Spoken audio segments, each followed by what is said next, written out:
Достар, баршаңызға сәлем. Бүгін сіздермен йодтың маңызы туралы сөйлесетін боламыз. Видеоны көрмес бұрын маған подписка жасап, лайк қоюды ұмытпаңыздар. Йод өмірлік маңызы бар элемент.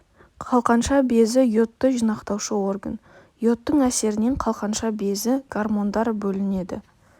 Бұл микроэлемент ағзада түзелмейді, сондықтан біз оны сырттан қабылдауымыз қажет. Қазақстан йод тапшылықты аймаққа жатады, сондықтан йод тапшылығының алдын алу мақсатында халықты йодталған тұзбен қамтамасыз етеді. Ағзада йод жетіспеуінің белгілері: балаларда есте сақтауының төмендеуі, көңіл күйінің тұрақсыздығы, ұмытшақтық, қозғыштық. Әйелдерде созылмалы шаршау, иммунитеттің әлсіздігі, етеккір циклінің бұзылуы, анемия, артық дене салмағы. Дүниежүзілік денсаулық сақтау ұйымының ұсынысы бойынша йодтың тәуліктік мөлшері: 5 жасқа дейінгі бала 90 мг, 6 жастан 12 жас аралығы 120 мг, ересектер 150 мг. Жүкті және емізулі аналарға 200 мг йод қабылдау қажет.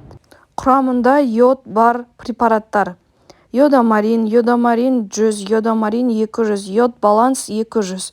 Осыларды қабылдасаңыздар, йодты толықтырып отырасыздар.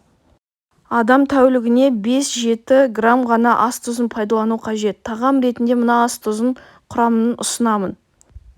Гималайдың қызғылт тұзында 80-нен астам минералдар бар. Біріншіден, ол бай: кальций, темір, магний, йодқа бай. Видеода көрсетілгендей мына тағамдардың құрамында тұз жақсы кездеседі.